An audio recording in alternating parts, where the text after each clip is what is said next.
Ini tema firman Tuhan sore hari ini. Seperti anak yang disapi berbaring dekat ibunya, Mazmur 131 ayat 1 sampai dengan 3. Mari kita baca bersama-sama kebenaran firman Tuhan. 1, 2, 3. Nyanyian ziarah Daud. Tuhan, aku tidak tinggi hati dan tidak memandang dengan sombong.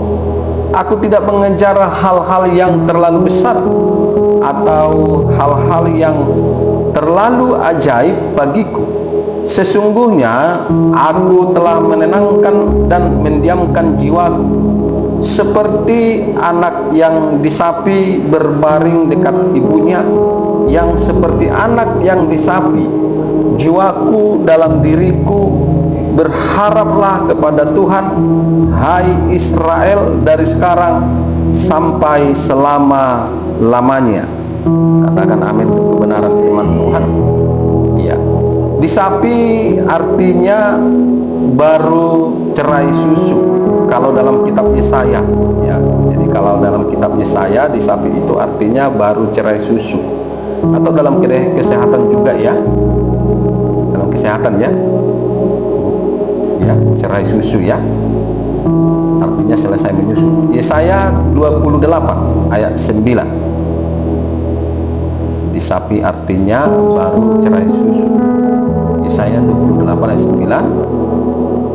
Di sini dikatakan, dan orang berkata, kepada siapakah dia ini mau mengajarkan pengetahuannya, dan kepada siapakah ia mau menjelaskan nubuat-nubuatnya, seolah-olah kepada anak yang baru disapi dan yang baru cerai susu. Jadi disapi di situ artinya baru cerai susu, ya, atau baru menyusui, ya, atau baru selesai menyusui, ya, bisa juga diartikan seperti itu. Jadi seperti anak yang disapi berbaring dekat ibunya artinya adalah seperti anak yang baru selesai menyusui berbaring dekat ibunya. Biasanya bayi habis menyusui berbaring dekat ibunya, apa yang dialami si bayi? Apa? Rasa senang, rasa tenang, ya kan? Gembira dia, ya, itu yang dialami, ya, tenang dia. Seperti siapa tadi, si habis menyusui, disusui sama ibunya, berdiri, selesai, dia tenang, ya, setirja tenang, dia langsung tidur. Tidur, dia tenang, habis tidur bangun dia udah tenang dia. Itu maksudnya. Seperti anak yang disapi berbaring dekat ibunya. Ini adalah kata kiasan, ya. Ini adalah kata kiasan, kata perumpamaan yang merujuk kepada apa?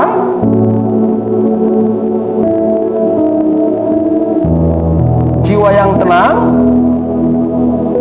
jiwa yang tentram dan puas, ya. Ini bicara hubungan antara umat Tuhan dengan Tuhan, yaitu saudara dan saya, Israel. Makanya tadi ada Israel adalah umat Tuhan, saudara dan Jadi ini bicara hubungan umat Tuhan dengan Tuhan. Haleluya. Seperti anak yang disapi berbaring dekat ibunya, ini adalah bicara hubungan umat Tuhan dengan Tuhan, yaitu saudara dan saya. Hanya di dalam hubungan dengan Tuhan ada kepuasan jiwa, ketenangan jiwa, dan ketentraman jiwa, dan kedamaian jiwa. Katakan amin. Haleluya. Hanya di dalam Tuhan, hanya dalam hubungan kita dengan Tuhan, tidak lebih daripada itu, ya. Tidak ada yang namanya kepuasan jiwa, ketenangan jiwa, ketentraman jiwa, dan kedamaian jiwa di luar daripada hubungan dengan Tuhan, ya.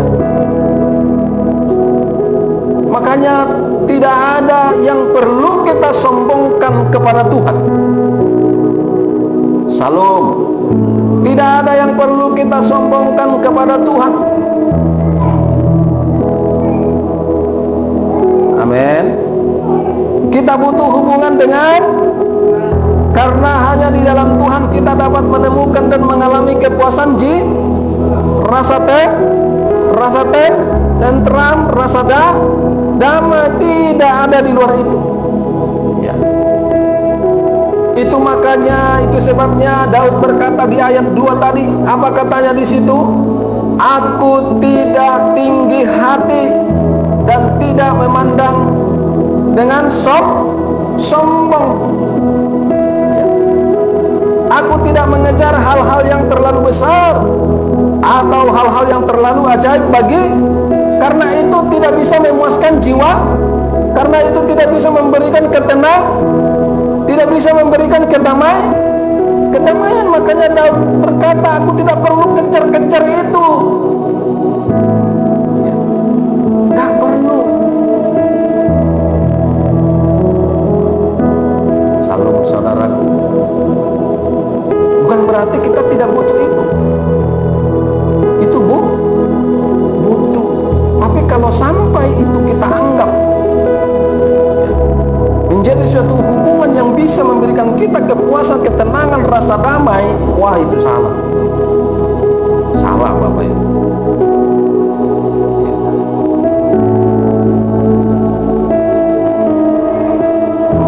Gak ada yang perlu disombongkan. Karena dia tahu hanya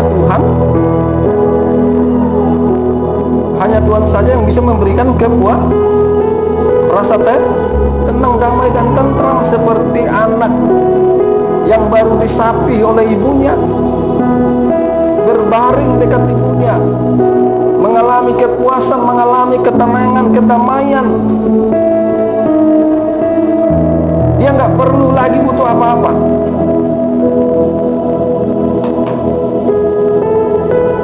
Bayi kalau sudah selesai disusui sama ibunya, berbaring dekat ibunya, dia nggak butuh apa-apa. Seolah-olah dia merasa sudah cukup ini saja. Aku udah tenang kok, aku sudah damai, tentram dia. Makanya bisa dia sampai tertidur dengan tenang. Demikian kalau hubungan kita dengan Tuhan lebih kita utamakan, itu yang lebih kita kejar, maka kita akan mengalami yang namanya kepuasan jiwa, rasa damai, rasa tentram, rasa tenang, dan sebagainya. Amin saudaraku. Haleluya. Jadi ini bicara hubungan ya. Ikatan hubungan pribadi dengan Tuhan yang kuat seperti hubungan ibu dengan anak ya. Hubungan bayi dengan ibu itu sangat kuat loh ya. Haleluya, sangat kuat. Saking kuatnya, bahkan bau tubuh si ibu itu pun si bayi tahu ya. Bayi itu walaupun belum bisa melihat, dia tahu orang ibunya itu ada di tempat atau tidak, ada di sekitaran dia atau tidak, dia bisa tahu loh. Itulah saking kuatnya hubungan itu ya. Dia tahu ibunya lagi pergi, lagi jauh dari sisinya, dia tahu walaupun dia belum bisa melihat. Itulah kekuatan hubungan. Demikian kalau hubungan saudara dengan saya, dengan Tuhan. Kalau hubungan kita dengan Tuhan kuat, kita akan tahu apakah Tuhan lagi jauh dari diri kita ataukah lagi dekat. Kita akan tahu ya. Kenapa saudara tidak tahu Tuhan sedang menjauh dari diri saudara? Karena saudara nggak punya hubungan yang kuat dengan Tuhan, sehingga saudara hanya merasa selalu Tuhan itu ada bersama dengan saudara, hanya merasa seperti orang-orang lain, padahal dia sebenarnya sedang jauh. Saudara nggak bisa membedakan Tuhan lagi jauh atau dekat. Nangkap nggak kira-kira ini? Salam. Iya kan? Saudara nggak bisa rasakan. Ya pada akhirnya kita sama dengan Kristen-Kristen yang lain, mengucapkan kata-kata munafik kita jadinya. Tuhan ada kok bersamaku, Tuhan ada kok bersamaku. Dari mana kau tahu Tuhan sedang ada bersamamu dan dekat denganmu, sementara tidak punya hubungan yang kuat. Makanya datang lagi tuh, hanya dekat Allahku, rasa tenang hatiku. Iya kan?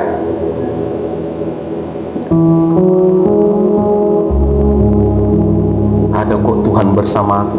Enggak.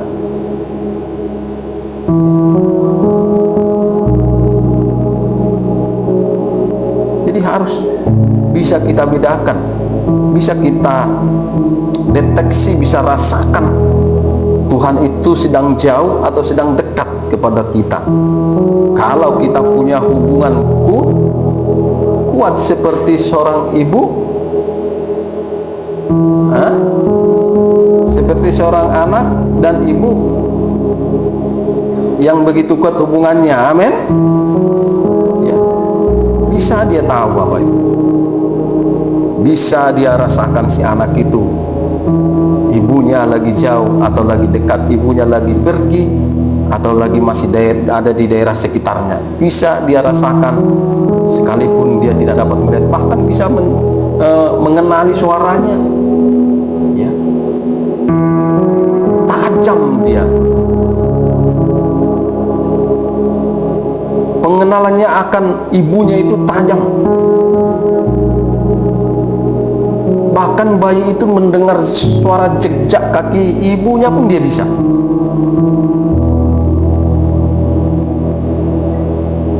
Amin saudaraku.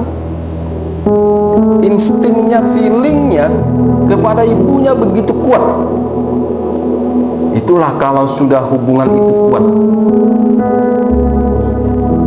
Demikianlah kita sama Tuhan.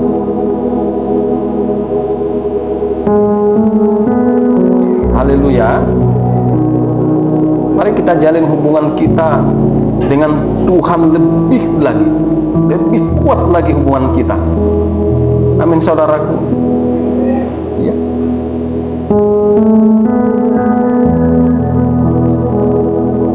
Nah, selanjutnya anak juga adalah gambaran kepolosan, ketulusan. Dan seorang anak juga yang hanya berharap kepada ibunya untuk menerima kepuasan, kelegaan, kedamaian, dan ketentraman.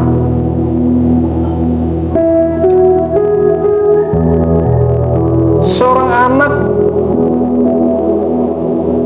yang baru selesai menyusui itu hanya bisa berharap kepada ibunya,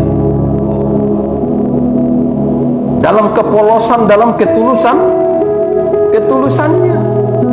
Makanya juga Daud berkata di ayat 3 tadi, apa katanya di situ? Berharaplah kepada Tuhan, hai Israel, dari sekarang sampai selama-lamanya.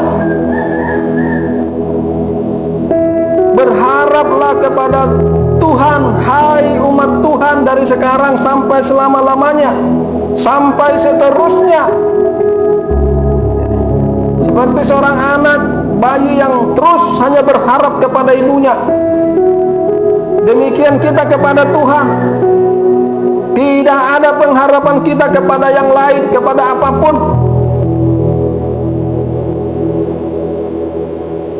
Jangan kita berharap kepada apa yang kita sombongkan. Haleluya. Ya, hal-hal lahiriah, ya, kepintaran kita, kecerdasan kita, kepandaian kita, kemampuan kita, dan sebagainya. Ya, jangan kita taruh harapan kita ke situ, kepada manusia, kepada harta kekayaan, kepada orang mati dan sebagainya, apalagi kepada dukun. Kepada apapun jangan, tetaplah berpengharapan pada Tuhan. Dan selama seterus. Jadi bukan hanya sesa hari ini berharap sama Tuhan, besok beda lagi, atau 1 minggu lagi, sekian bulan lagi. Jangan, seterusnya kita berharap sama Tuhan. Daud itu adalah pribadi yang selalu berharap pada Tuhan. Daud itu tidak pernah menaruh harapannya pada manusia, pada yang lain. Di dalam Mazmur 38 ayat 15, Daud berkata, coba lihat Mazmur 38 ayat 15. Apa kata Daud di situ? Mazmur 38 ayat 15. Daud berkata, sebab kepadamu ya Tuhan aku berharap, Engkaulah yang akan menjawab, ya Tuhan Allah, Allahku. Aku berharap, kata Daud, Engkaulah yang menjawab, ya Tuhan Allahku. Dalam Mazmur 39 ayat 7 juga Daud berkata, Mazmur 37 ayat 7, dan sekarang apakah yang ku nantikan ya Tuhan, kepadamulah aku berharap. Jadi Daud itu tipe manusia yang hanya berharap kepada Tuhan, hanya kepada Tuhan. Dan dalam Mazmur 42 ayat 5 juga Daud berkata juga di situ, Mazmur 42 ayat 5, mengapa engkau tertekan hai jiwaku, dan gelisah di dalam diriku? Berharaplah kepada sebab aku akan bersyukur lagi kepadanya, penolongku dan Allahku. Orang yang berharap kepada Tuhan adalah orang yang percaya bahwa hanya Allah, hanya Tuhan yang bisa menolong dia. Amin, saudaraku. Haleluya. Orang yang berharap kepada Allah, kepada Tuhan, gak pernah minta pertolongan pada manusia. Selalu tidak, Bapak Ibu. Apapun yang kau alami, mintalah pertolongan Tuhan. Itu tandanya saudara berpengharapan pada Tuhan. Itu tandanya saudara menaruh harapan pada Tuhan.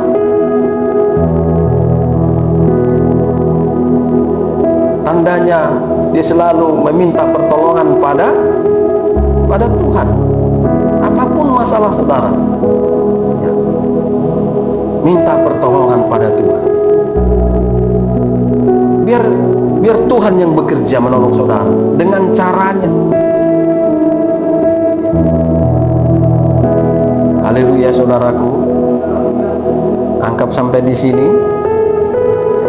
Jadi kalau orang suka minta pertolongan sama orang, sama manusia, itu orang tidak menaruh pengharapannya pada Tuhan.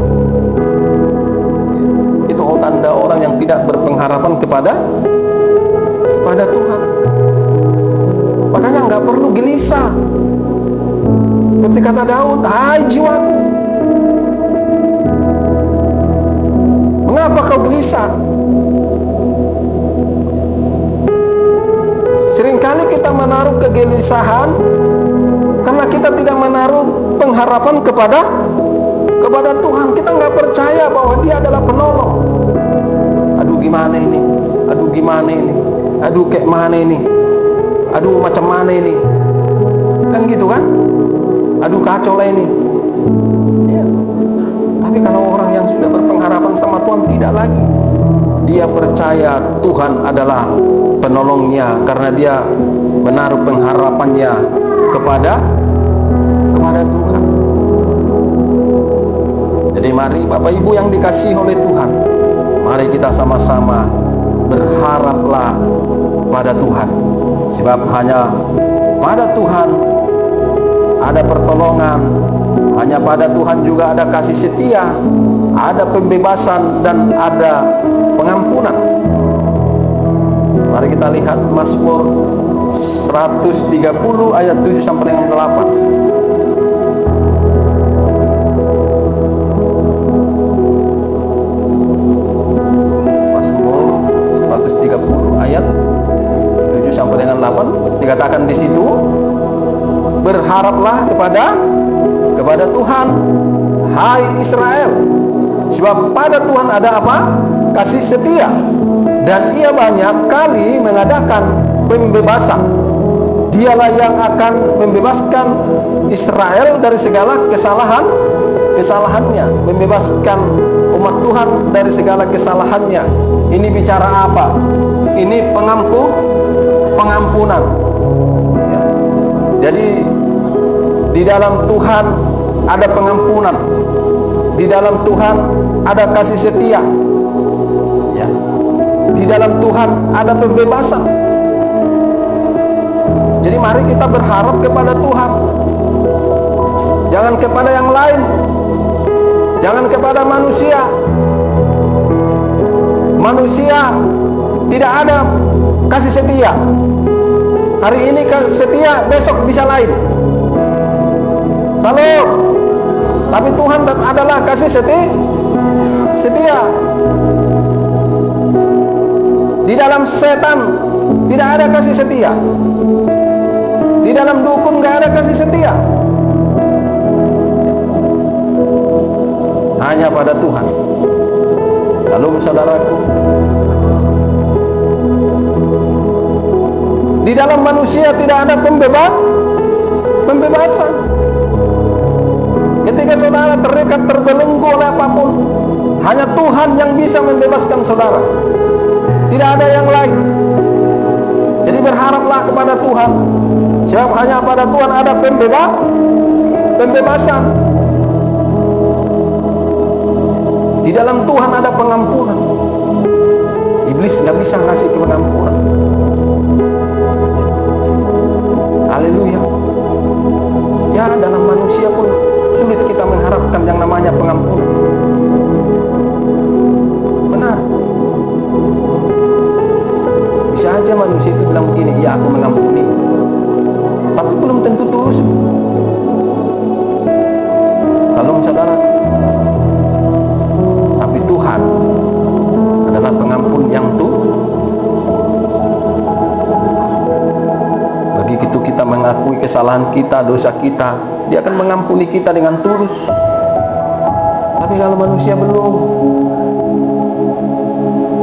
salah laku ya, ampuni aku ya, nggak ada itu. Iya kan? Enak aja kau terus bikin salah, terus lalap. Ampun, nggak ada ampun. Iya kan? Kalau Tuhan, Tuhan ampuni aku salah. Aku salah, aku sudah berdosa. Kalau manusia belum tentu, apalagi setan. Ampun kau katanya, hajar kau kata setan. Tapi Tuhan ada pengampunan. Oleh sebab itu, mari kita berharap kepada Tuhan seperti anak. Ya. Dan Tuhan itu baik kepada orang yang berharap kepada Dia. Jadi kalau saudara mau Tuhan baik kepada saudara, berharaplah pada Tuhan. Salam. Berharaplah pada Tuhan kalau mau Tuhan baik bagi kita. Ratapan 3 ayat 25.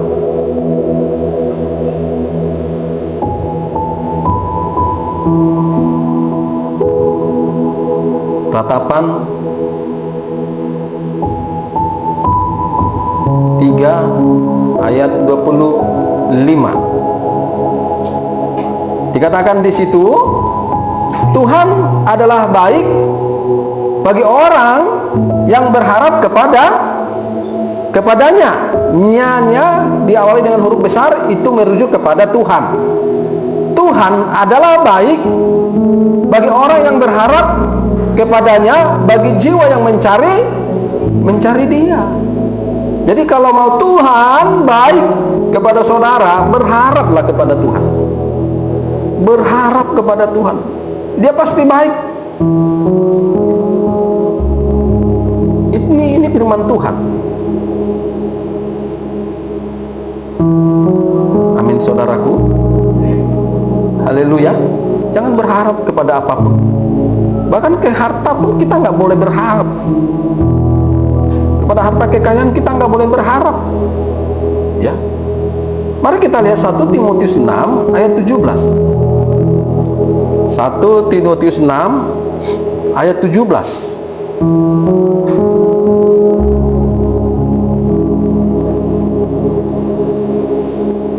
Apa katanya di situ? 1 Timotius 6 ayat 17, perlihatkanlah kepada orang-orang kaya di dunia ini agar mereka jangan tinggi hati dan jangan berharap kepada sesuatu yang tak tentu seperti kekayaan, melainkan kepada Allah yang dalam kekayaannya memberikan kepada kita segala sesuatu untuk dinikmati. Jadi berharapnya kepada Allah, bukan kepada kekayaan yang diberikan oleh Allah. Ya. Allah nggak salah memberikan kita kekayaan, tapi kita nggak boleh berharap kepada yang Dia berikan. Ya. Tapi kita berharap kepada Allah, bukan kepada yang diberikan Allah. Nangkep nggak kira-kira? Ya, sekali lagi, berharaplah kepada Allah, jangan berharap kepada yang diberikan Allah. Makanya jangan kita kejar-kejar apa yang diberikan Allah, yang akan diberikan Allah. Yang harus kita kejar itu Allahnya. Nangkap gak kira-kira? Jangan kita cari perjuangkan apa yang akan diberikan Allah, tapi kita perjuangkan, kita cari Allahnya. Makanya dikatakan dalam firman Tuhan, carilah Allah, karena memang Allah itulah pengharapan. Hanya Dia yang bisa memberikan ketenangan jiwa, kedamaian jiwa, ketenteraman dan sebagainya. Pemberiannya itu hanya pelengkap dalam kehidupan kita, bukan menjadi pengharapan kita. Tangkap kira-kira nggak sampai di sini? Kita ini jangan salah berpikir, jangan salah dalam menjalani hidup, supaya kita nggak berdosa di hadapan Tuhan. Ya. Makanya saya bilang kepada saudara, saya kadang-kadang melihat orang-orang, bahkan jemaat juga, kalau selagi berduit dengan tidak berduit, lagi banyak duit dengan lagi sedikit duit, nampak. Ya. Kalau lagi ada duit, senangnya begitu ampun. Sukacitanya ke gereja luar biasa, bahagia, ya kan? Selalu Pak game. Ya, kalau nggak ada uang, lagi menipis duit, kurang keramah tamahannya, datang manyun-manyun. Karena banyak kali masalahnya, masalah keuangan. Enggak ada di sini. Di sini orang yang semua berharap sama Tuhan. Apapun pergumulannya senyum. Senyum semua. Senang, sukacita. Ya kan? Ya kan Bang Frank? Ya kan? Walaupun gaji honor yang hanya seberapa, tetap sukacita. Iya kan, karena dia nggak berpengharapan kepada gajinya. Iya kan? Sama juga saya gembala saudara, nggak ada gaji, nggak ada pendapatan bulanan, tapi tetap sukacita memberitakan firman, semangat. Kenapa? Karena saya punya pengharapan sama Tuhan. Ya.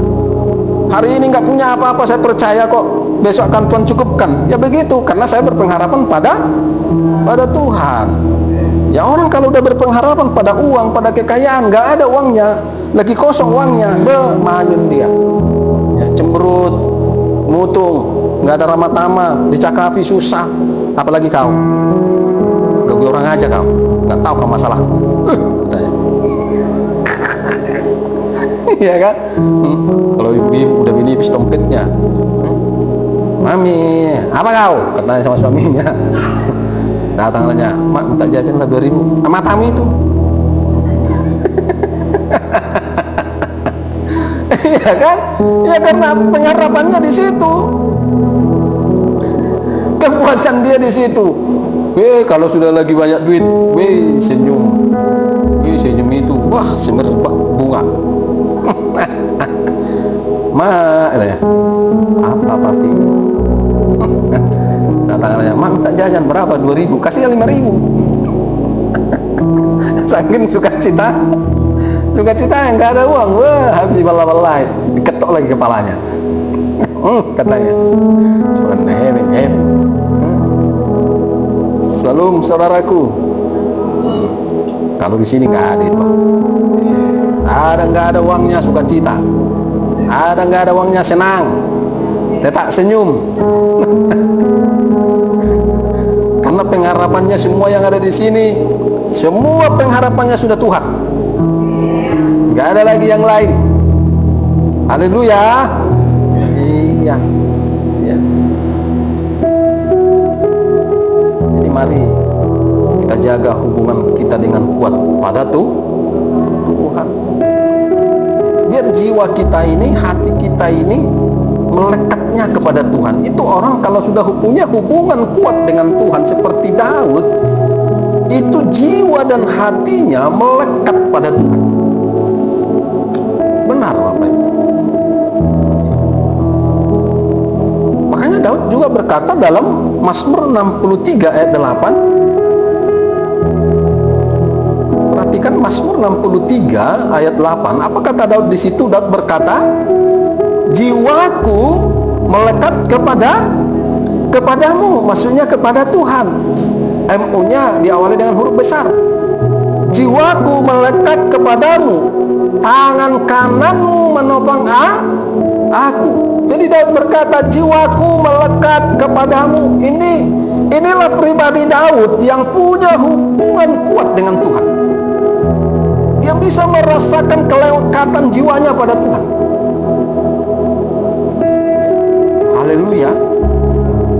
Jiwaku merindukanmu, Kau Allah yang hidup. Jiwaku haus kepadamu, Kau Allah yang hidup. Amin. Jangan kau bilang jiwaku merindukanmu. Tahu kan? Ya kan? Jangan nanti kau bikin di TikTok kan? Kau pegang uang 100, kau bilang gini, jiwaku merindukanmu. Banyaklah yang komen. Haleluya. Atau kau baru beli emas, kau gini kan, jiwaku merindukanmu, Kau emas yang hidup. Haleluya. Habibie yang bilanglah itu kepada Tuhan, bahwa hanya Dialah yang kau rindukan. Ya memang jiwa kalau sudah melekat pada Tuhan, ya dia akan selalu rindu pada Tuhan. Orang kalau jiwanya melekat kepada uang dan harta, dia akan selalu rindu, selalu ingin ya. Jadi kepada siapa, kepada apa jiwamu melekat, maka kepada itu kau akan rindu. Sekali lagi nih saya sampaikan pada saudara, kepada apa jiwamu melekat, kepada siapa jiwamu melekat, maka kepada itulah engkau akan selalu rindu. Nangkep kira-kira? Ingat sekali lagi, Tuhan tidak pernah melarang kita untuk kaya, punya harta kekayaan, tidak. Bahkan Tuhan juga berjanji tentang berkat berkelimpahan. Tapi biarkan semua berjalan seturut dan kehendak Tuhan. Itu maksudnya, bukan karena kita melekatkan jiwa ke sana.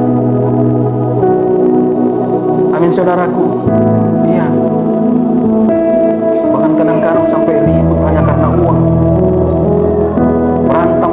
uang dan sebagainya. Itu tandanya keluarga kalau sering berantem karena uang, suami istri berantem karena uang, itu suami istri bukan lagi jiwanya melekat sama Tuhan, itu sudah ke uang.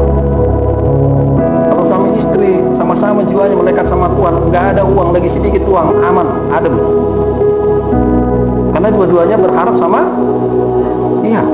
dia tahu Tuhan akan tolong, santai aja,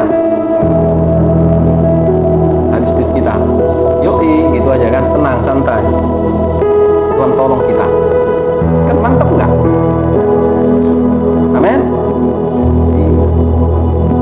Anak muda kalau berharap sama Tuhan, punya hubungan yang kuat dengan Tuhan, nggak usah pusing-pusing mikirkan masa depan, nggak usah kau sampai begini siang dan malam, mana ya hidupku ya, nggak jelas, aduh gawat ini, umur sudah sekian, cemana ini katanya, masa bilang kan, cemana ini katanya, meraung terus penghayalan.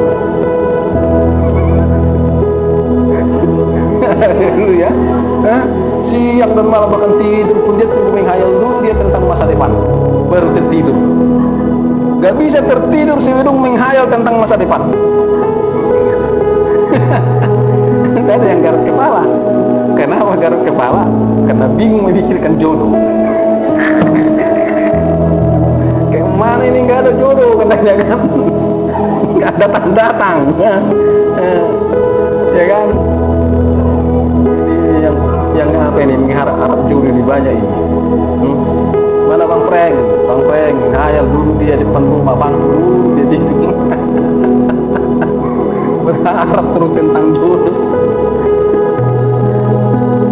Mana laku ini kalau nggak kawin katanya kan, kacau laku ini katanya. Jangan, tetaplah berharap sama Tuhan, percaya sama Tuhan, pasti Tuhan beri. Tuhan penolong. Iya, Tuhan penolong. Tuhan pasti tolong menemukan jodoh. Hanya masalah perbaiki hubunganmu yang kuat dengan Tuhan. Lebih kuat lagi sampai jiwamu melekat. Amin. Ini mungkin karena jiwamu belum melekat sama Tuhan, makanya apa yang kau harapkan belum Tuhan jawab. Tuhan tahu, Tuhan lihat. Kadang jelas DPH katanya. Ya kan, belum melekat jiwamu sama Tuhan. Ya harus jujurlah. Bener nggak? Ya kan, belum melekat. Hatimu juga belum melekat sama Tuhan. Kalau hatimu melekat sama Tuhan seperti Daud, ya kan? Ya makanya juga Daud berkata dalam Mazmur 91 ayat 14, apa kata Mazmur Daud? Nah, ternyata di sini ini pengakuan Tuhan ya tentang Daud ya. Mazmur 91 ini adalah pengakuan Tuhan langsung ya. Mari kita perhatikan.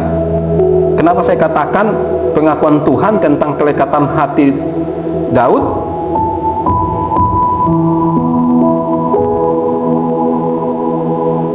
Ayat 14, Mazmur 91 ayat 14, apa dikatakan di sini? Dikatakan, sungguh hatinya melekat kepadaku, Tuhan. Berarti Tuhan yang berkata ini. Sungguh hatinya melekat kepada, hatinya siapa ini? Hatinya Daud tuh. Tuhan itu tahu loh bagaimana hati Daud. Tuhan itu tahu begitu lekatnya hati Daud pada Tuhan. Ya. Maka dikatakan di situ, maka aku akan meluputkannya, aku akan membentenginya, sebab ia mengenal namaku. Ya. Ini meluputkan dan membentengi, ini bicara apa? Perlindungan. Jadi kalau hati kita sudah melekat sama Tuhan, ya, hubungan kita kuat dengan Tuhan,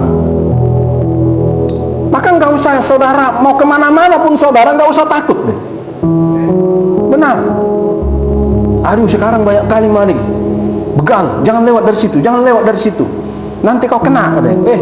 Mau ada begal di situ, begulak tuh kuntilanak apa-apa di situ. Kalau kau dalam perlindungan Tuhan karena hatimu melekat sama Tuhan, nggak ada itu. Tuhan luputkan. Ini kan janji Tuhan kan? Amin saudaraku. Ya tapi karena hatimu belum melekat sepenuhnya sama Tuhan, ya makanya perlindungan Tuhan itu nggak sempurna. Makanya Daud itu dalam berperang, ya Tuhan menangkan dia kan. Bayangin musuhnya nggak seimbang dengan dia sebenarnya. Beberapa kali Tuhan memperhadapkan Daud dengan peperangan. Daud selalu mengalami kemenangan. Daud itu nggak pernah mengalami yang namanya celaka. Daud itu nggak pernah mengalami yang aneh-aneh seperti yang kita alami. Karena apa? Tuhan melindungi dia. Kenapa Tuhan melindungi dia? Karena Tuhan tahu, Tuhan melihat hatinya melekat pada Tuhan. Lekatkan hatiku melekat dengan hatimu. Iya kan? Jadi mari lekatkan hatimu sama Tuhan. Jadi Tuhan tahu itu bagaimana hati Daud. Tuhan mengakui kelekatan hati Daud kepada dia. Makanya Tuhan melindungi dia. Bahkan Tuhan berkata juga di ayat 15, bila ia berseru kepadaku, bila dia berdoa kepadaku, bila dia meminta kepadaku, aku akan menjawab. Hatimu kalau sudah melekat pada Tuhan, apa yang kau serukan kepada Tuhan, berserulah, Tuhan pasti jawab. Karena Tuhan melihat hatimu melekat dengan Tuhan, tidak melekat kepada apa-apa yang ada di dunia ini. Haleluya. Juga dikatakan di situ, aku akan menyertai dia. Berkat penyertaan. Kalau hatimu melekat pada Tuhan, kau pasti disertai Tuhan. Tapi pastikan Tuhan melihat hatimu melekat pada Tuhan, bukan melekat kepada dunia ini, bukan melekat kepada harta, kekayaan dan sebagainya, kepada yang lain yang menyenangkan dunia ini. Tapi biar Tuhan benar-benar melihat hatimu melekat kepada Dia, kau pasti disertai oleh Tuhan. Dalam kesesakan, dalam masalah, Dia ada bersamamu. Jangan takut. Lalu dikatakan di situ, aku akan meluputkannya, bahkan dikatakan memuliakannya. Ini kembali lagi nih tentang meluputkan ini, kembali lagi nih bicara perlindungan. Tuhan luputkan kita. Apapun ada di depan itu, jalan saja. Tuhan luputkan kita. Karena kita bukan orang biasa.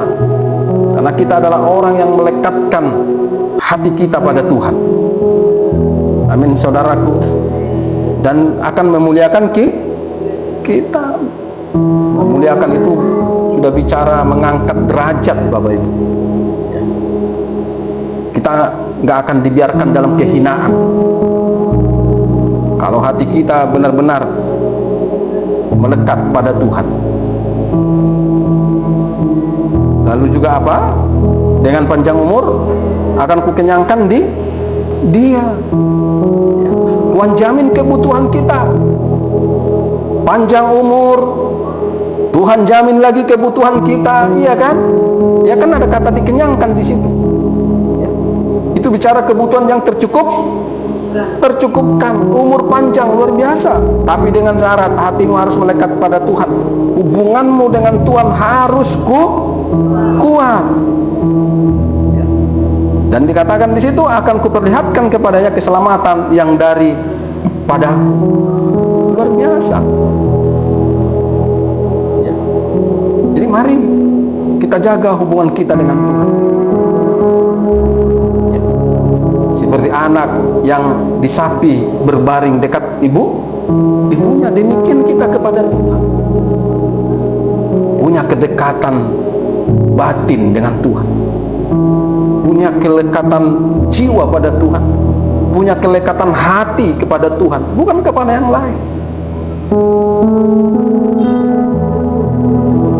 Haleluya. Saudara diberkati oleh kebenaran firman Tuhan. Amin. Ya, mari kita tutup Alkitab kita.